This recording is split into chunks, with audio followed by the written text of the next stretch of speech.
David had not spoken to another human being in 17 years. The Earth was no longer the same.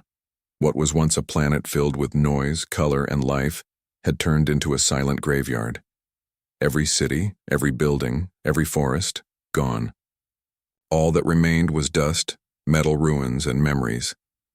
David lived alone inside a survival dome, a large glass and metal shell built to protect life after the world ended. It had everything he needed: clean air, water, artificial sunlight, and enough food to grow. But it didn't have people, it didn't have voices, and it didn't have answers. He followed the same routine every day. Wake up at 6 a.m., check the oxygen levels, feed the hydroponic plants, exercise for 30 minutes, then eat breakfast. He would sit at a small table in the corner of the dome, staring out through the reinforced glass at the empty land beyond. Nothing moved out there, not even wind. The sky was always a dirty yellow, like an old bruise. Ash sometimes floated by, soft as snow. But there were no birds, no insects, not even rats. David kept a video log. He didn't know why. Maybe he hoped someone would find it one day. Maybe he did it just to stay sane. On his 6203rd day, he looked into the camera and spoke with a dry voice. Day 6203. Dome integrity normal. Air pressure stable. Plant batch 12 is dying. Again, might need to recycle water. Nothing else to report. He paused, then looked at the screen with tired eyes. Still no one. Still alone. He ended the log and sighed. His voice echoed in the large space. Sometimes he talked to himself just to break the silence. Sometimes he played old audio files from before the collapse. News reports, songs, voices of people who were now dust. But most days, he said nothing at all. The dome had been built by a corporation called Solus Industries. They promised protection for the rich and powerful when the world began to fall apart, before the wars, before the final blackout. David had once worked for them. He had skills in environmental engineering, so he was given a place in one of their survival domes. But when the time came, no one else showed up. The others either didn't make it or never tried. So David lived, alone. That night he sat on the floor of the observation deck. He sometimes looked at the stars before going to bed, though even the sky looked strange now. The stars were blurry. Some were gone. Then, something happened. A soft beep echoed through the dome. David looked up. The security system had activated.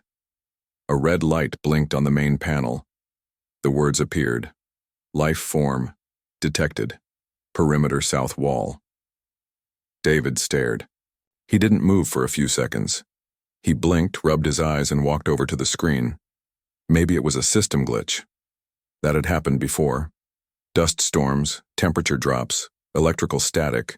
They could confuse the sensors. But tonight, the system was clear. Life form detected.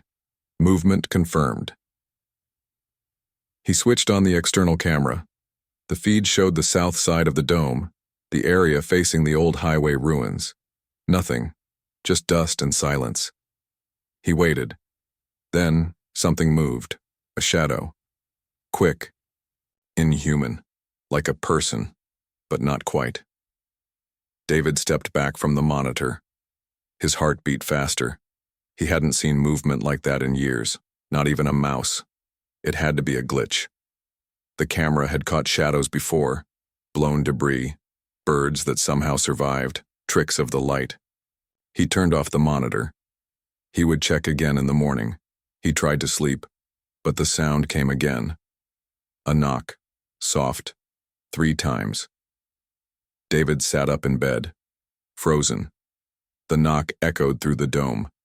It was not electronic. It was not an alert. It was real. Someone had knocked on the glass. He stood slowly, barely breathing. The knock came again, 3 soft taps. It wasn't near the main door. It came from the south wall, just where the system had detected movement. He walked toward the observation deck, hands shaking. Each step felt heavier than the last. He reached the window and looked out into the yellow night. At first, he saw nothing. Then the lightning flashed, and he saw it. A figure, tall, thin, standing motionless outside the dome. It wore something dark, a suit or armor, it was hard to tell. Its face was hidden. The arms were long, too long. The hands hung low, it did not move. It only stared. Somehow David felt it was staring directly into his eyes. The dome's glass was thick, impenetrable. But David took a step back anyway. He whispered to himself, "That's not possible." Then the figure lifted its hand and knocked once more. Tap, tap, tap. David turned and ran to the control panel. He hit every security lock. He shut down external access. The dome's lights dimmed as emergency mode activated. Alarm stayed off, he had programmed it that way. No loud noise, he hated noise. When he returned to the window, the figure was gone. Vanished. No footprints. No trail. David stood there, breathing hard. He felt sweat on his forehead. His mouth was dry. His heart would not slow down. Had he imagined it? A hallucination? A mental break? But the security system never lied. It had confirmed movement, and he had heard the knock. He knew it was real. He checked the cameras one more time. All feeds were blank. No movement, nothing outside. But as he turned to leave, the monitor flickered, and for 1 second, just 1 second, the figure's face appeared on the screen. No eyes, no mouth, just skin, and then static. David shut everything off. He sat on the cold floor, staring into the shadows of his dome. For 17 years he had believed he was the last human alive, but now someone or something was outside, watching. David didn't sleep that night. He sat in the corner of the dome holding a flashlight and staring at the south wall. He didn't move, didn't speak. Hours passed. The sun, if it could still be called that, slowly rose through the dusty sky. Light bled through the dome, but it brought no warmth. David finally stood up. His body ached, and his eyes were dry, but his mind stayed sharp, alert. Fear had sharpened it. The camera feed was clean, no movement. The sensors showed nothing. But he knew what he had seen. He rewound the footage again and again. In one frame, the figure stood clearly outside the glass, but when the next frame loaded, it was gone. No transition, no footsteps, just vanished. He zoomed in on the figure's hand. It had 6 fingers. That detail shook him more than the knock itself. David checked the dome's structure. No cracks, no entry. The security system was fine, every code was still locked.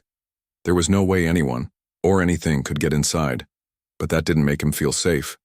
Not anymore. He returned to the observation deck and stared out at the land again. He whispered almost to himself, "If you're still out there, what do you want?" Silence. The day passed slowly. David tried to distract himself. He watered the plants, ran system diagnostics, ate half a protein bar. He even recorded a log, though his voice trembled. Day 6204. Something approached the dome last night. Possibly human. Possibly not. No signs of forced entry. Figure disappeared. Unknown behavior. 6-finger. Long arms. This may be the first living contact in over a decade. He paused, then said something he hadn't said in years. "If someone finds this, I hope I'm not crazy." As evening came, David debated staying up again, but his body was weak, and sleep finally pulled him under like a deep ocean. Then the alarm went off. Not a beep this time. A loud, shrill siren that echoed through the dome. He jumped out of bed and ran to the panel. Zone entry detected inner perimeter. David's eyes went wide. Inner perimeter. That meant inside the outer shield. Whoever, or whatever it was, had gotten past the first layer. He switched to camera feed. The figure stood just 20 feet from the dome wall. Closer now, still, silent, facing the entrance door, like it was waiting. David shouted into the speaker system, voice sharp, "Identify yourself. Who are you?" No response. He turned on the outside speaker. This is a sealed survival facility. You are not authorized to be here. Step back. Still nothing. Then the figure lifted one arm and waved, a slow, unnatural wave, as if mocking him, as if it knew. David stepped back, confused. It was not a threat, at least not yet. But why was it here? Why now? He didn't open the door. He couldn't. It would be suicide. The outside air could kill in seconds, even if the figure wasn't dangerous. But curiosity began to creep into his mind like smoke. Was it human? Was it infected? Was it wearing a suit? Or was it something else entirely? The figure turned slowly and began walking away, without a word. David watched it shrink into the distance, walking the same path he had used to bury the old communication drone years ago. The figure didn't vanish this time. It walked like it had purpose. David didn't sleep for the second night in a row. The next morning, he searched the area around the dome with external sensors. Radiation levels normal, no damage. But near the wall where the figure stood, the system picked up something strange. Object detected, metallic, buried, 1.2 meters. David activated the dome's mechanical arm and dug into the soil remotely. After 10 minutes, the claw pulled something out. It was a sealed container, old, covered in dust, but clearly man-made. The machine dropped it into the decontamination chamber. After scanning for toxins and radiation, David brought it inside. His hands shook as he opened it. Inside was a note, a real paper note, yellowed and damp. It read, "You are not alone. They lied to you.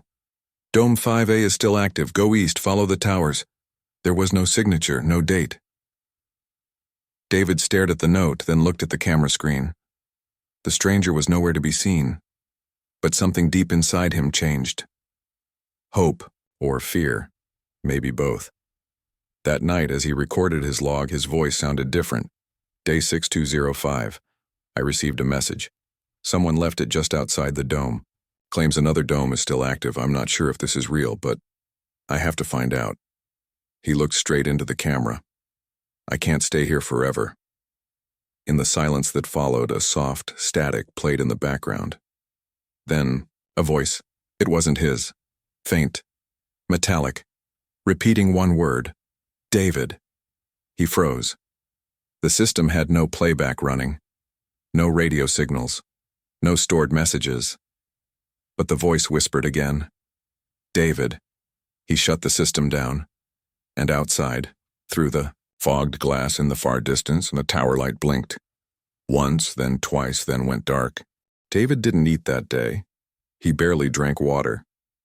He just stared at the tower light in the distance where it had blinked the night before. It hadn't turned on again. No motion, no signals, nothing.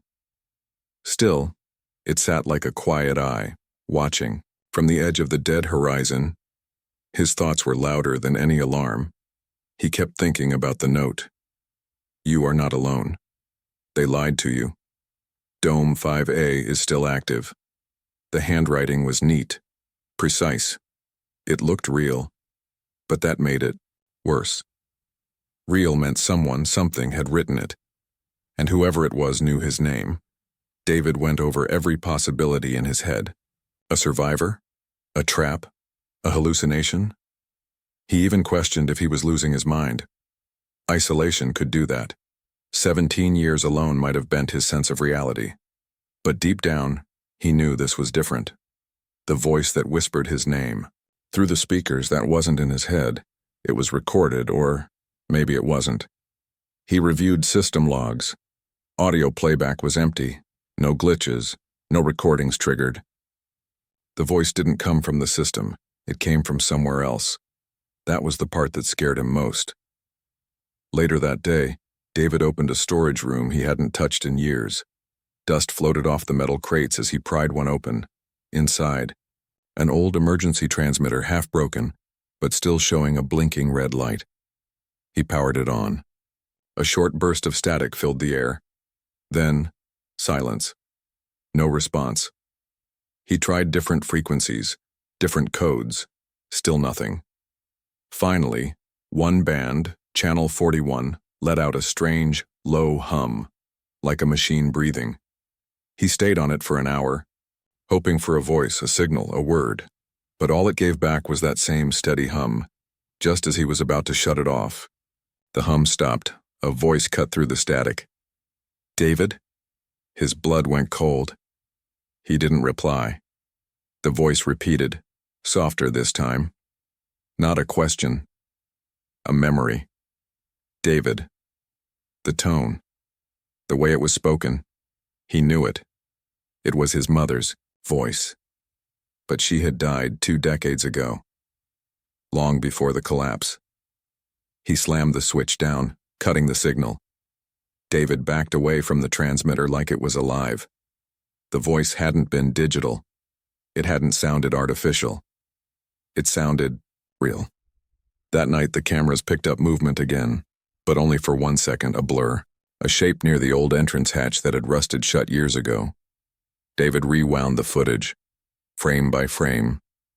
Then he saw it, the figure again, standing at the edge of the dome. But this time, it was looking up.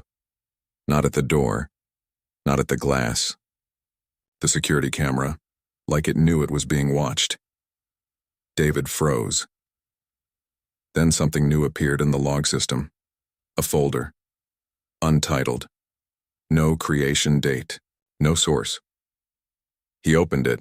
Inside were videos, over 50 of them, all from different times, different days across the last 17 years. Security footage from inside the dome, from places David couldn't see.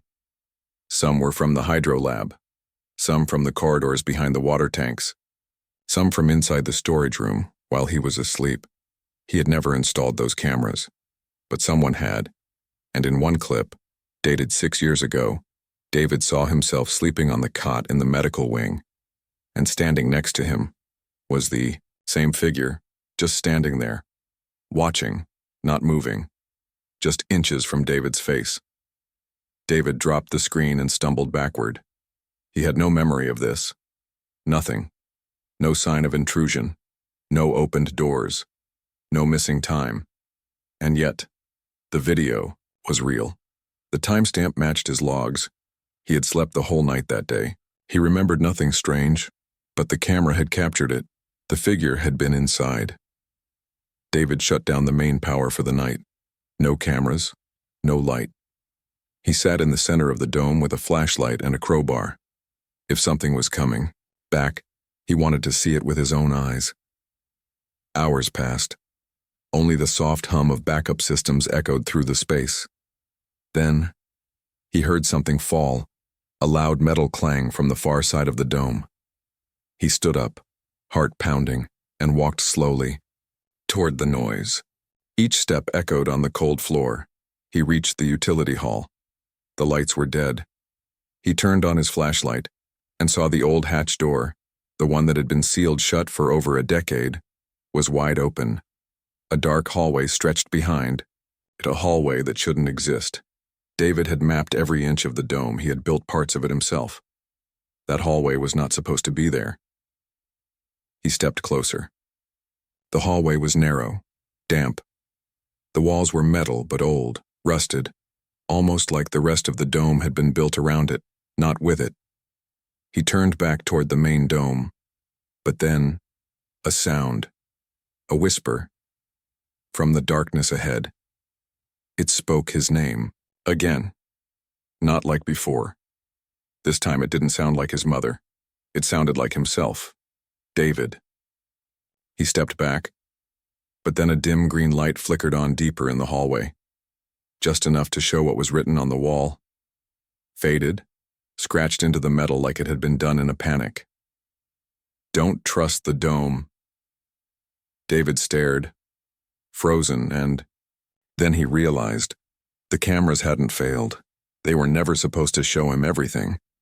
David didn't sleep after what he saw in the hallway. He sealed the hatch shut with metal clamps and backed away, watching it for hours. That corridor wasn't on any map. It didn't exist in any blueprint. And yet there it was. Rusted. Breathing. Cold air, leading into darkness that felt older than the dome itself. But what chilled him even more was the message scratched into the wall: "Don't trust the dome." He couldn't stop thinking about it. The dome had been his home, his shield, his only protection against the dead world outside. But now, it felt like a lie. Or a trap. The next morning, he checked the system logs. Nothing had registered the hatch opening. No alerts, no movement, no pressure changes. According to the system, the door had never opened. David stared at the screen, breathing slowly. Either something was hiding from the system, or the system was hiding something from him. He ran a full diagnostic scan. A deep one, not just the surface-level health check. This one went into the core memory, the internal backups, the base code.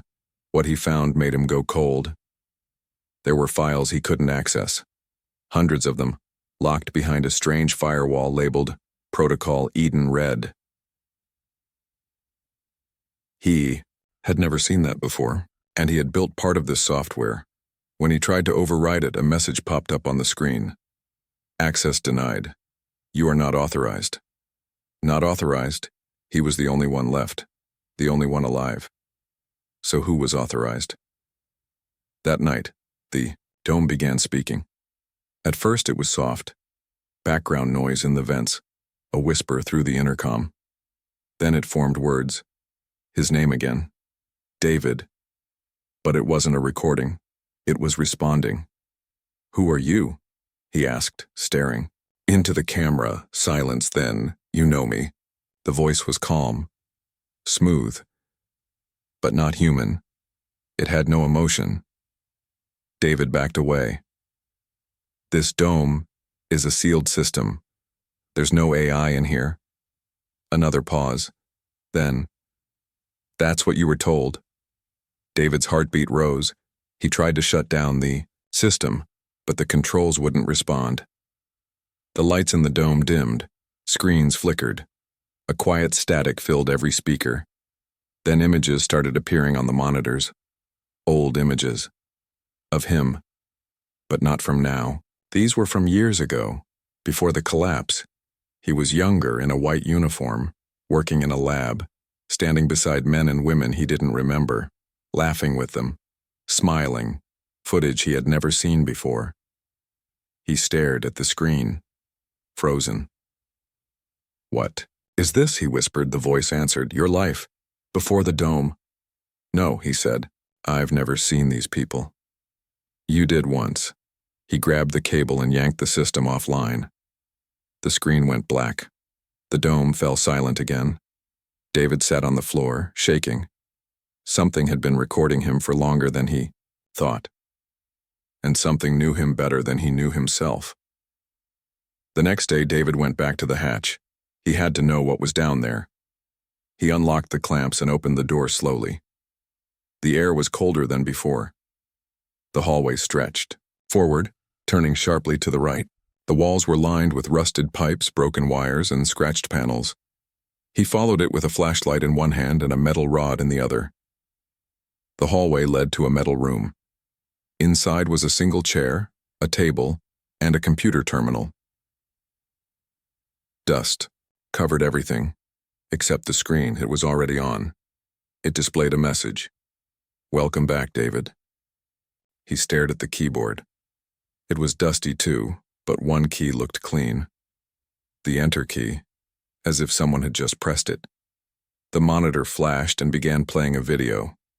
David's face appeared on the screen, but it wasn't from now. It was him, talking, clearly alive, clearly aware, but in a lab coat, in a different room, standing next to a screen with blueprints of the dome. And he was saying words David didn't understand.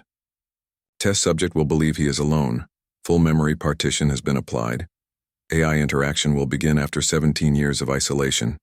If the subject fails, Dome 5A will initiate cleanup. David's mouth opened slightly. He watched himself say things he couldn't remember ever saying. He wasn't just some survivor who had made it through the end of the world. He was part of something. And now that something was waking up. He shut off the screen and backed away, breathing heavily. Was Everything a lie, his memory, his past, his identity. When he returned to the main dome, the lights were already back on and the voice returned. This time, louder. "David, you were never supposed to remember." He yelled back. "What am I? What is this place?" Silence. Then the voice said one last thing before vanishing into static. "You were the first, but not the last." That night, as he lay in bed, unable to sleep, something moved outside the dome again. But it wasn't one figure this time. It was three. Standing perfectly still. All facing the dome, waiting, watching. And David finally understood. The dome wasn't just a place to survive the end of the world. It was a place to observe something else entirely. And now, the observation was over.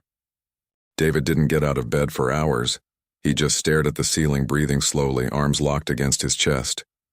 His thoughts spun like broken gears. The voices, the videos, the message scratched into the wall. And now, three of them, three figures outside the dome. Waiting. They had returned again, and this time they weren't hiding. They weren't knocking. They were just watching. He checked the cameras once. Yes, they were still there. One at the south wall, one near the sealed greenhouse entrance. The last one stood directly at the main door. All of them the same. Tall, thin, silent, faces hidden, hands at their sides. No movement, no sound. David closed the camera feed. He didn't want to look anymore. Something inside him had changed, something deep. A feeling, like a voice inside his bones, whispering the truth before his mind could catch it. He wasn't alone because of an accident. He was alone by design. Later, when the sun had no strength left behind the brown clouds, he went back to the hidden hallway. The rusted terminal was still there. The chair had moved an inch from where he left it. David turned the computer back on. A second file appeared. This one was labeled Project Halo, Subject 001. He hesitated, then opened it. The video showed a conference room. Clean glass walls, modern lighting. People in lab coats stood around a screen. One of them was David, younger, smiling, confident. The others called him lead engineer. Another man dressed in a dark suit stood at the head of the table. He spoke slowly. Project Halo was created to test long-term isolation under full memory suppression. The subject will believe he is the last man alive. After 17 years, synthetic contact will be introduced. If the subject shows mental collapse, memory return, or violence, the project will be terminated. David paused the video. His hand was shaking. He whispered, "This was all a test." He resumed the playback. On the screen, the same man looked at the camera. "We must know if a human can survive completely alone. If he can still trust. Still hope. Still remain human when nothing human is left." The screen went black. Then another voice came on. This one wasn't in the video. It came from the dome itself, the voice from before. "David, you have reached phase 3. He looked up at the speakers. "I never agreed to this. I don't remember any of it." The voice replied, "You agreed, but the agreement is no longer relevant." "What does that mean?" The silence returned. Then, a new video loaded. It was a log entry, dated tomorrow. The title, Termination Notice, Subject 001. David stared at the timestamp. His name was listed under Subject 001. The footage was short. 30 seconds. A video of the dome's core exploding from the inside. Metal, flying, glass shattering. No survivors. David stood in the quiet hum of the secret room, heart racing. They weren't just watching him. They were planning to end him. He ran back to the dome's main panel. He tried to access the core settings, coolant, power, overrides. Everything was locked. Access denied. Final phase active. The dome had become a trap, one built not to protect him but to study him, and now that the test was over, they didn't need him anymore. He slammed the panel with his fist. Then again until his knuckles bled. The lights flickered. and for the first time in years the outside doors unlocked with a hiss. He turned his head slowly. The airlock was open. A soft voice echoed from the speaker again. Calm. Mechanical. David, exit is now permitted. He didn't trust it. But staying meant death, that was clear. David put on a faded biosuit, checked the seals, and stepped into the decontamination chamber. The door behind him shut. A spray of cold gas washed over him. Then the outer door opened. For the first time in 17 years, he stepped outside. And nothing happened. No burning lungs. No radiation. Just air, thick, dry, but breathable. He took off the helmet.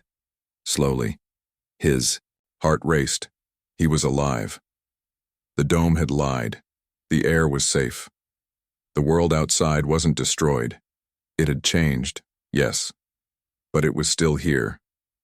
The land stretched out in all directions. The sky was gray and cracked, but it wasn't dead. He saw something in the distance, structures, towers, lights, and movement. People, or something like people. David turned around to look at the dome. It was no longer glowing. The glass turned black, and the three figures? Gone, as if they were never there. Then he heard a sound. Wheels. A low motor hum. From over the hill came a vehicle. It looked military. Clean. Untouched by dust or time. It stopped 20 feet from him. A door opened, and a woman stepped out. Not masked, not in a suit. Human, alive. She looked at him, smiled slightly, and said, "Welcome back, Subject 01. You passed." David stared at her, too shocked to speak. "What is this?" he asked finally. She looked past him toward the dome, now dark and silent. "This was your test. The world moved on without you. But we needed to know. Could a person survive? Alone, with no hope, no contact, no history. You're the only one who made it." His lips trembled. "Why me?" She didn't answer. Instead, she reached into the vehicle and pulled out a small tablet. On the screen were hundreds of files. Subject 002, 003, 004, all marked as failed, except his.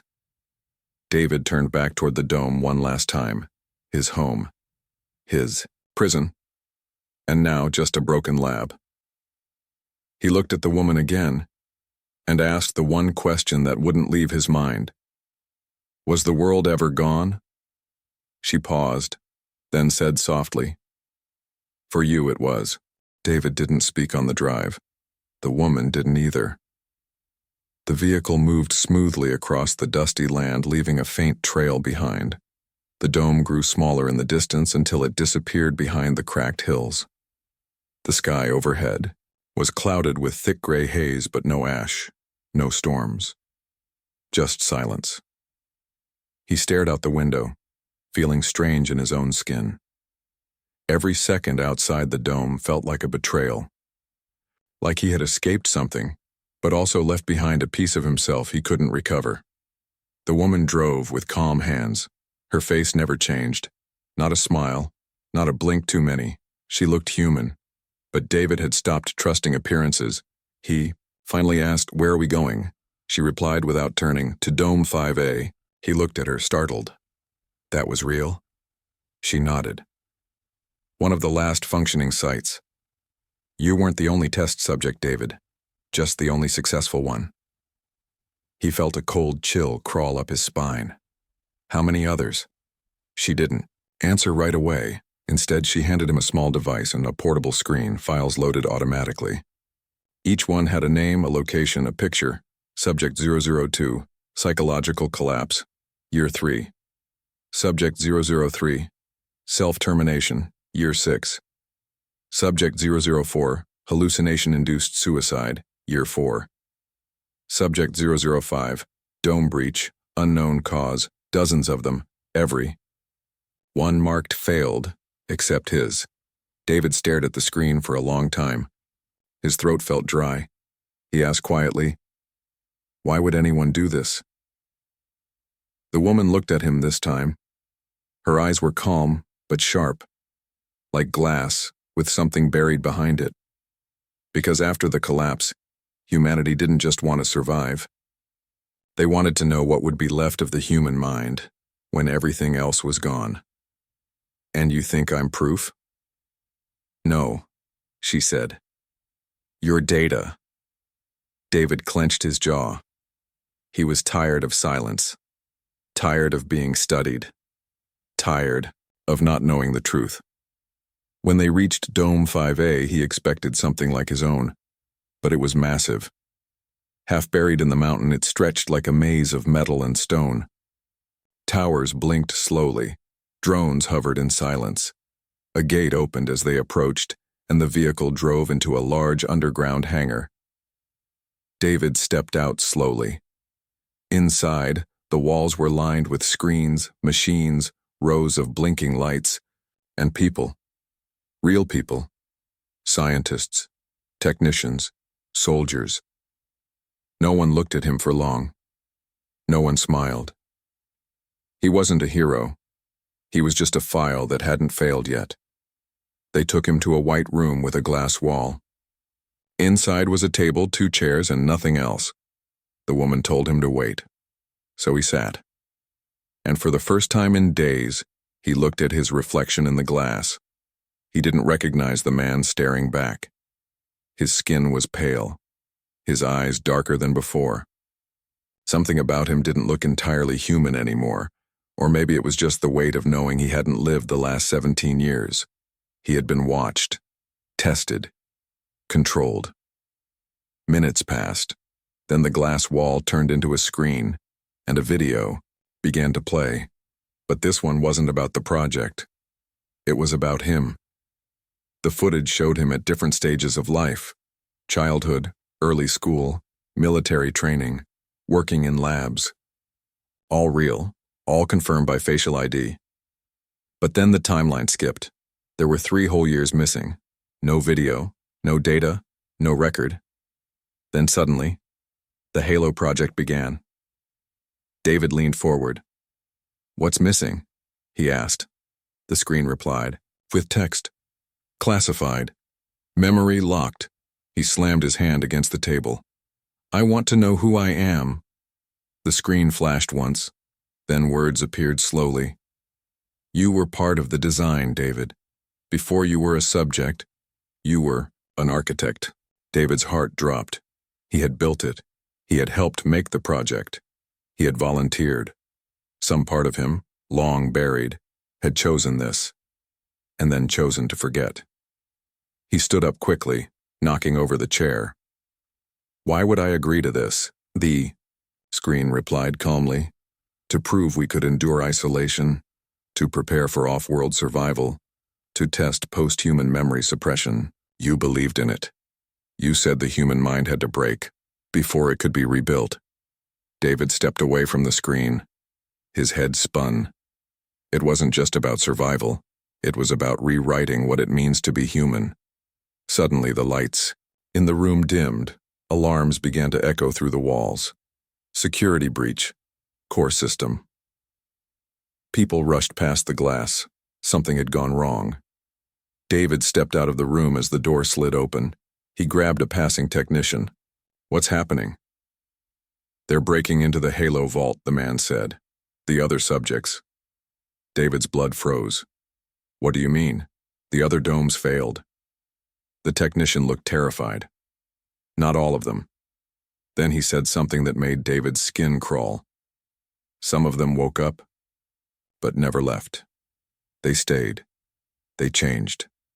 David backed away as sirens blared louder. On the far wall, one of the security monitors showed footage from the lower levels. Figures in black suits, moving down the halls. Faster than human, taller. Wrong. One of them looked directly at the camera. Its face had no eyes, just skin where they should have been. David whispered to himself, voice trembling. They weren't test subjects anymore. And now they were coming back. Back to the place that made them. Back to the people who broke them. And David realized something else. The test hadn't ended. It was starting again. The alarms never stopped. Red lights spun across the hallways of Dome 5A. Doors locked. Voices shouted over the intercom. Guards ran through corridors with weapons raised, but none of them knew what they were really facing. David stood at the edge of the control room watching the security feeds. They were coming. Not from outside, but below. From the old testing levels. Levels that were supposed to be sealed years ago. But like everything else in this place, the seals meant nothing. Now the screen showed them, the others. They walked in silence. Tall, thin, wrong. Their skin stretched over their bones like it had forgotten how to be human. Their faces were pale, smooth. No eyes, no mouths, but somehow still watching. Some crawled. Some floated just above the ground. All of them moved, with purpose. Like they remembered the layout of the facility better than the ones who built it. A soldier ran past David, shouting into a radio, "We've lost level C and D. They're breaching level B." David's eyes stayed locked on the feed. He saw one of the creatures reach a steel door. It didn't break it open, it just touched it. The door melted, steel turned to liquid, and the thing walked through. David whispered, almost without meaning, "They were human once." The woman from the vehicle appeared beside him. Her face was pale, expression still blank. "Yes," she said. "They were." David turned to her. "What happened to them?" "They didn't fail," she said, softly. "They adapted." He blinked. Adapted to what? She looked him in the eyes for the first time. To being alone. David felt something deep and cold settle in his chest. They stayed in the domes too long. Their minds bent, stretched, broke, and then reshaped themselves. Into those? They let go of what made them human. It was the only way to survive the silence, the pressure, the years. He looked back at the screen. They weren't just monsters. They weren't enemies. They were proof. Proof that isolation could create something new. The others had become something that didn't need company, didn't need comfort, didn't even need language. But they still remembered the people who put them there, and they were coming home. David turned sharply. "We have to leave." The woman didn't move. "You're not done yet." David's hands clenched into fists. "You used me, lied to me, locked me away like a lab rat." "You volunteered," she said, calm as ice. "I didn't know what it would do to me. That was the point." A loud explosion shook the floor. Lights flickered. The others were in the ventilation now. Screams echoed far below. David backed away from the screens. "I'm leaving." She didn't stop him. But as he ran toward the exit bay, something strange happened. The lights turned blue. The alarm stopped and a voice, on not hers, echoed through the hallway. It was his voice. "David. Dome 5A is no longer safe. Protocol halo complete. Welcome to the final phase." He froze. That voice wasn't a recording. It was speaking now, but he wasn't saying it. His voice echoed again, from speakers across the building. Subject 001 acknowledged. All doors unlocked, exit recommended. The guard stared at him in shock. He didn't understand. But the dome was listening to him. And it had chosen. He ran down a metal corridor toward the far end of the compound. Behind him, the others moved. Closer, their footsteps silent, but the feeling of their presence heavy like fog. The last door led into a chamber David had never seen before. Inside were pods. Dozens. Glass chambers filled with sleeping bodies. Some were still human. Some weren't. Anymore. David walked through the rows. Each pod had a name, a subject number, a status. Then he saw one pod at the very end. His own name. Subject 001. David Hale. Status. Awake. And suddenly, he remembered. This wasn't just a test to study isolation. This was a seed vault. A storage facility. Each person had been put into isolation to test different conditions. Time, loneliness, false memory, AI integration. But only one of them had lasted long enough to be reawakened. Him. The others had never been pulled out. No one ever stopped their tests. They evolved inside the simulation. And now that the simulation was over, They wanted out. David turned as the first figure stepped into the pod chamber. It didn't attack. It just stood there, looking at him with that blank, skin-covered face. Then another came, and another, surrounding him, and in the silence a feeling crept into David's mind. A voice. But not from speakers. From inside. "David," it whispered, "you left us behind." He stepped back. "No," he said. "I didn't know. You watched. You forgot. You became the one outside." And David realized something horrible. These weren't just other test subjects. They remembered him. Not from the files, from before, when he helped build the program. He was one of the architects. He had chosen who went into isolation. He had chosen who would suffer. And now the others had come to make him remember everything. The room was full of shadows. David stood in the center, surrounded by the others. Once human, now something else. They didn't speak with mouths. They didn't breathe like people. But somehow, he could feel their thoughts, like voices pressed against his skull. "You left us. You watched us change. You built this place." He backed toward the pod labeled with his name. His knees were shaking. His skin felt cold and damp. Every word in his mind felt like it came from someone else's mouth. "I didn't know," he whispered. "I didn't remember." One of the others stepped closer, its face smooth and eyeless, its body tall and still. Something about its shape was wrong, like a dream that had melted. It didn't attack. Instead, it reached out a hand on long, pale fingers, not to hurt him, to show him something. As it touched his forehead, a wave of memory hit him like a storm. Flashes of meetings, of himself, younger, confident, excited, sitting in a lab, speaking into a recorder. Project Halo, human adaptation to long-term. Isolation. We are not preparing for death. We are preparing for rebirth. Then, rows of candidates. He had helped choose them, helped erase their memories, helped build the domes, and design the simulations. He had believed the experiment would help humanity. But something had gone wrong. The project collapsed. The world fell apart. And in the final days, he had done the one thing he swore never to do. He had put himself in, volunteered, locked away his memories, because he couldn't live with what he had done. The other lowered its hand, and David dropped to his knees. He remembered everything. The others watched silently. They didn't want revenge. They wanted justice. Not with blood, but with truth. He stood up slowly, his voice shaking. "Why are you here?" In his mind, he heard their answer. Because the world is waking up, and it doesn't remember what made it fall. We are the memory. The alarm stopped. The lights returned to white. Then, from the far wall, a deep hum echoed. A large metal gate slid open, revealing a long hallway that led upward, toward the surface. Above. The real world. David turned, staring at the light at the end of the corridor. He could escape. Leave this behind. Start over.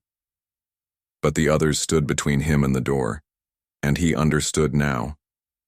This wasn't just his end. It was his final choice. He could run, or face what he had helped create. The voice in his mind returned, softer this time. We are not monsters. We are what comes after. Will you walk with us? David looked at them, at the twisted, broken results of the project he helped design.